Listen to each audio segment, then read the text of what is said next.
Avez-vous des exemples concrets de personnes qui ont réussi ou échoué à cause d'un prêt? Et je vais commencer par le positif, D'accord. c'est-à-dire La réussite. la réussite. Et je vais prendre juste un exemple pour un client que je préfère taire le nom, qui a commencé avec nous en 2012 avec un accompagnement de 250 000. 250 000. Et qui faisait effectivement dans le poivre blanc. Voyez-vous, la période 2012 à 2025, ça fait beaucoup d'années. Oui. Au jour d'aujourd'hui, ce même client, on accompagne à hauteur de 40 millions. Et beaucoup de gens vont se demander comment quelqu'un peut quitter de 250 000 à 40 millions, s'il te plaît, ma bouche est ouverte jusqu'à je n'arrive plus. À 40 millions.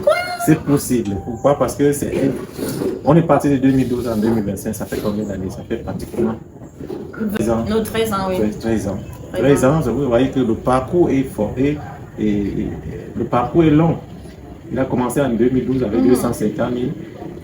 Il faisait dans le petit détail de poivre blanc. Oui. C'est quelqu'un qui avait une vision, comme je veux dire, une vision. Et il faut toujours, quand on est un entrepreneur, il faut toujours avoir de la vision, là où on veut arriver.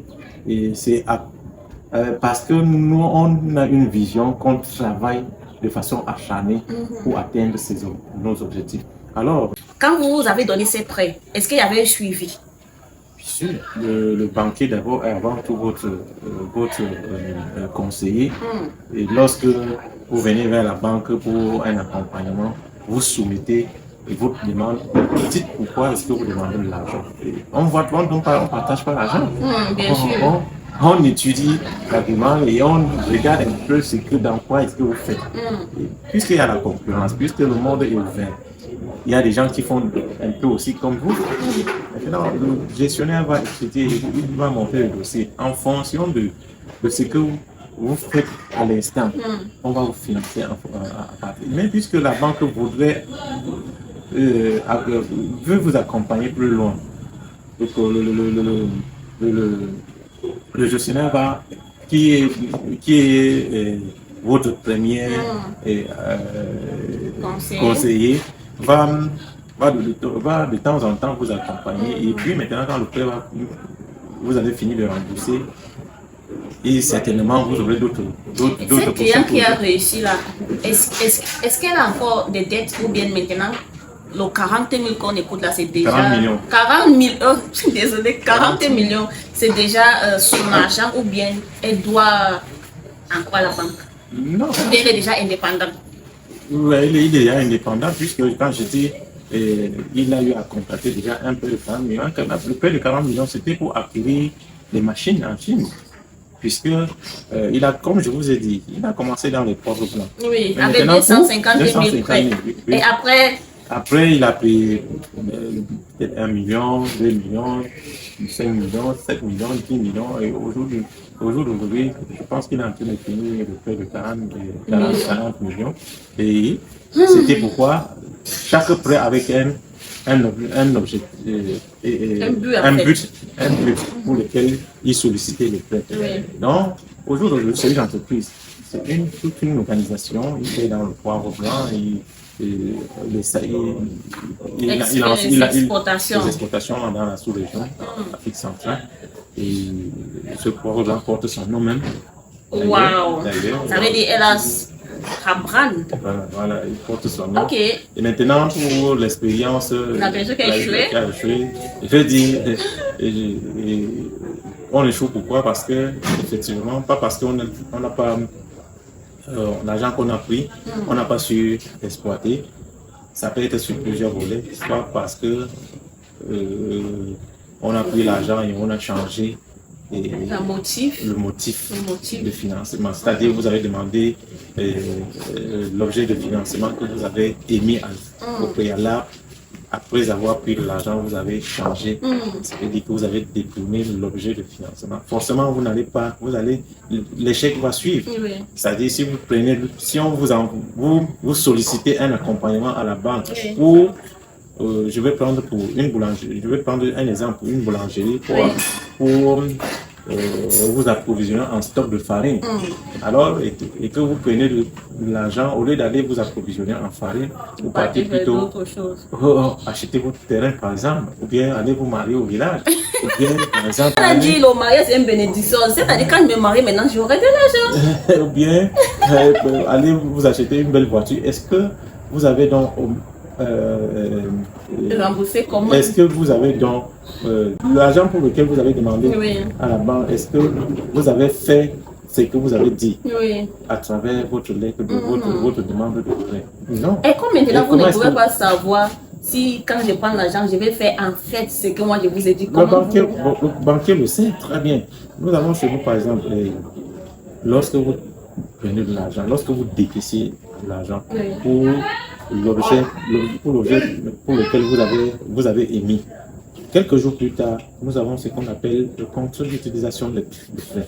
C'est-à-dire, on vient contrôler si effectivement l'argent que vous avez pris, vous avez effectivement mis ça dans votre business. Et si la personne a quitté le pays? Ça peut arriver. Ça peut arriver. Il y a des malhonnêtes, il y a des personnes qui ne sont pas honnêtes. Je ne veux pas dire qu'ils ont berné la banque, mais ils ont planifié. Après juste le financement, au moment où vous rendez, vous constatez que la boutique ou bien le commerce est fermé. Et quand vous renseignez, vous pouvez vous rendre compte que la personne avait demander l'argent parce qu'il voulait voyager. Ça veut dire ça, c'est aussi un choc qui vient à la banque.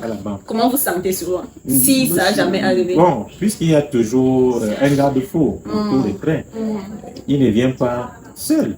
Il y a toujours des personnes qui l'accompagnent. La banque va se rabattre vers ces personnes qui l'ont accompagné. Mais ça prend aussi les ressources pour atteindre tout ça. C'est la personne principale. Oui, on va dire. Et ça va, quel que soit le temps que ça va durer, mais on va interpeller les cautions solidaires ou bien parce que si je me permettez, je suis au jour d'aujourd'hui, depuis 2019, le président de la République a fait une loi qui fait en sorte que le non-remboursement de la banque aujourd'hui est une infraction pénale. Donc ce n'est plus une dette, la dette n'est plus civile. Aujourd'hui, la dette bancaire n'est plus civile, elle est criminelle. Elle est pénale. Donc lorsque vous ne remboursez pas, vous êtes jugé au même titre comme une personne qui avait commis un crime. C'est assez fort, c'est sérieux en fait. Puisque à un moment donné, il faut dire cette décision vient du fait que beaucoup de Camerounais avaient pensaient qu'on pouvait aller prendre de l'argent et ne pas rembourser. Et puis, lorsqu'on vous interpelle, vous partez juste dire que non, je reconnais que j'ai, et puis je vais payer. Oui, c'est pas comme ça. Il faut dire que c'est ça. C'est même ce problème qui a amené beaucoup de microfinances à fermer les portes. Parce que l'argent était entre les mains des personnes qu'on avait financées. Et on va dire que les gens ont fui avec les promoteurs, ont fui avec l'argent. Pourtant, c'est les clients. Vous citez quelques habitudes fréquentes, mauvaises des Camerounais vers la prête. Les habitudes fréquentes, c'est que pour les clients qui viennent pour l'accompagnement dans les microfinances ou dans les institutions financières, c'est que beaucoup de Camerounais viennent solliciter des prêts juste parce que ils ont vu les voisins, pas parce qu'il a vraiment un plan, business plan bien solide. Tout le monde s'amène vers la banque ou bien la microfinance parce qu'il veut forcément un prêt. Et lorsqu'on rentre dans le fond, on comprend que effectivement certaines personnes veulent juste avoir de l'argent, mais pas parce qu'ils veulent faire dans l'entreprise. Ça veut dire même les banquiers comme vous aussi sont formés comme les polices ou bien les gens qui font les enquêtes, parce que pour donner un crédit, vous faites ce que les polices font. Tout à fait. Bon, c'est pas que comme la police. Il y a toute une procédure pour avoir un prêt avant la mise en place, il y a même ce qu'on appelle les enquêtes de moralité. Je peux, pour que je sache que vous êtes de bonne foi, il faut que j'interroge pour la mise en place. Il y a même des plateformes qui nous permettent de savoir si vous êtes un bon client. Si on peut interroger la plateforme, une plateforme, et on constate que même dans la plateforme, vous êtes fiché, vous êtes un mauvais client. Mais tu peux nous lister certaines plateformes qu'on utilise pour examiner un client? C'est tout à fait. Il y a Anencam, il y a Anencam. Oui, mais moi, je suis au Cameroun, je ne connais pas le rôle. Ou bien c'est parce que je n'ai pas encore les prêts? Non, c'est parce que vous n'êtes pas dans le milieu. Ah bon? Ok. Éduquez-nous alors. C'est parce que vous n'êtes pas dans le milieu. Il y a Anencam, il y a SNF, il y a plusieurs plateformes. Et dans lequel, lorsqu'on est mauvais payé, on vous fiche. Toutes les banques et toutes les microfinances ça veut dire les Camerounais ou bien les clients ou bien les gens qui ont besoin de prêts avec mauvaises intentions doivent savoir qu'il y a des plateformes qu'on peut quand même les traquer ou bien examiner pour savoir s'ils sont de mauvaises foi. Tout à fait. On est mauvais payé. Lorsqu'on prend de l'argent, on ne rembourse pas. On est obligé d'aller mettre là-bas dans cette plateforme pour avertir nos confrères que non, si vous voyez, si cette personne demande le crédit chez nous, chez vous, regardez si ne le donnez pas de l'argent parce qu'il est fiché, il a pris de l'argent, c'est dans tel niveau. J'aimerais savoir quel système bancaire avez-vous mettre en place? Ou si moi j'ai un prêt à la banque A et mon argent avec mon nom passe dans une banque B, il a la possibilité de signaler. J'essaie à poser une question. Je pense que vous m'avez compris. Essayez de nous expliquer comment ça se passe en fait. Donc, vous étiez en train de vouloir comprendre que est-ce qu'une personne, je vais prononcer un nom quelconque, Monsieur Paul, qui a déjà contracté un prêt à la banque X, c'est ça, non? Est-ce que et qui ne perçoit pas encore son salaire, le jour où il reçoit l'information qu'il va devoir maintenant percevoir son salaire, est-ce qu'il est possible que en changeant la banque, en orientant son salaire dans la banque Y, est-ce qu'il est possible que la banque X puisse connaître là où son salaire est parti? Bon, je vais vous dire, d'office, ce n'est pas possible. Parce que c'est une information personnelle qu'il a cachée. Il a peur que si son salaire passe à la banque, ça va être, on va déduire son engagement qu'il a contracté dans cette banque-là. Ça ne va pas être possible pour la banque X de connaître que son salaire passe déjà à la banque Y. Mais il faut noter que si l'engagement qu'il a souscrit à la banque X perdure pour longtemps, il ne paye pas et que l'affaire arrive au contentieux, il est fort probable que la banque X puisse savoir que il a un salaire qui passe à la banque Y. Comment? La question, c'est de se dire que il va savoir comment, lorsque la banque va engager des procédures contre lui. Et certainement, lorsque l'affaire va arriver au niveau du parquet, certainement, il y aura une instruction du juge d'instruction qui va demander à chercher à saisir ses comptes. Et pour saisir ses comptes, ça se fait par voie d'huissier qui passe dans toutes les banques, vérifier si Monsieur Paul a des avoirs dans une banque. Et ça veut dire que forcément quand on va arriver à la banque Y, la banque Y va signaler qu'il a des avoirs dans cette banque-là. Et la banque Y pourra être au courant qu'il a des avoirs qui passaient là-bas. Quel message souhaitez-vous laisser à ceux qui se sentent financièrement perdus? Message que quand vous dites des personnes qui se sentent financièrement perdues, ça veut dire qu'ils n'ont plus d'espoir. C'est ce que vous voulez dire? Moi, je pense que le conseil pour moi, c'est dire qu'il ne faut jamais baisser le bras. Il ne faut jamais baisser les bras. L'espoir fait vivre. L'espoir fait vivre. Pourquoi? Parce que il faut continuer toujours à travailler, même si on a perdu quelque chose. Tant qu'on a la vie, on a de l'espoir. Mais tu sais, à ce qui concerne l'argent, c'est quelque chose qui donne la baisser. Ou bien... Je veux vous prendre un exemple. Oui. Les grands hommes d'affaires ont toujours perdu beaucoup d'argent, mais ils n'ont pas cessé de travailler. Et ils se sont retrouvés et ont toujours retrouvé leur équilibre financier. Je prends par exemple le cas d'un homme d'affaires camerounais, Dankolo. Si vous connaissez un peu l'histoire, il n'y a pas une semaine, je lisais un post dans le net le concernant, où ces sociétés en Afrique du Sud, il a perdu beaucoup, mais ça ne lui a pas. C'est des personnes qui sont moralement assis, qui à un moment donné pensent qu'il faut continuer à travailler. Ça veut dire que l'argent aussi est psychologique. Il faut qu'on bâtit. Il faut garder le mental, quel que soit ce qu'on a perdu, et dire que non,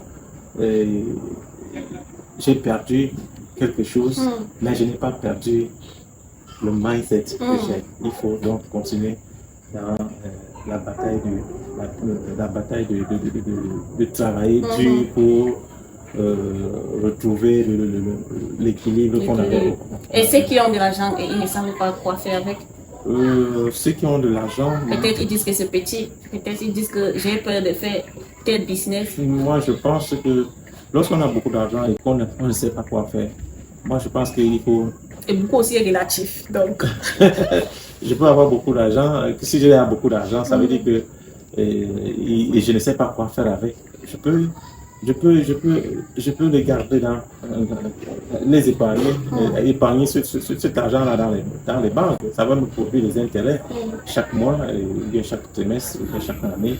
Et si je n'ai rien à faire avec ça, si j'ai peur d'investir et perdre ça à la longue, je peux quand même aller sécuriser dans une banque qui peut à la longue me produire des intérêts. Ok. Quelle leçon de vie avez-vous appréciée grâce à ces métiers? La leçon de vie, c'est que est-ce que ça touche le côté humain en toi? Le côté humain, moi je pense que ce que je peux dire, durant toute ma carrière, j'ai connu des personnes formidables, j'ai connu aussi des personnes qui ont connu des problèmes dans leur business. Et ce que je connais, et pour moi, ça a été beaucoup d'expérience. Une expérience de voir des gens qui ont réussi et qui, je me suis dit que... Tu te sens accompli? Oui, je me sens heureux d'avoir accompagné certaines personnes à réaliser leurs rêves. Et en même temps, ceux qui n'ont pas pu, je me sens aussi gêné. Ça veut dire que tu es comme un enseignant en fait. Voilà.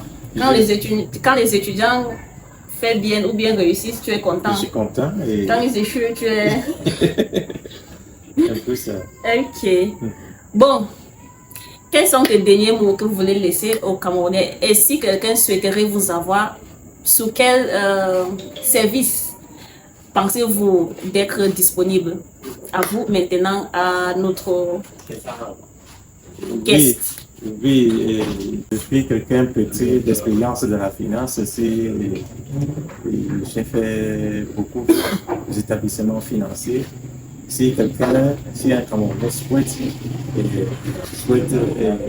investir, et je peux l'accompagner dans son projet en lui donnant des conseils en fonction de l'activité dans laquelle il veut investir. Parce que, voyez-vous, nous connaissons, dans notre métier, nous connaissons plusieurs activités, nous connaissons ce qui peut être porteur au lendemain pour une personne qui veut investir. Je peux être un conseiller financier à cette personne-là. Je peux lui prodiguer des conseils dans quel secteur il peut forcément investir et investir son argent. So, ladies and gentlemen, thank you for staying with us on this episode of Daily Truth with Miss Mel. La vérité au quotidien avec Miss Mel. Merci beaucoup d'avoir resté avec nous jusqu'ici. Bye bye. Ciao.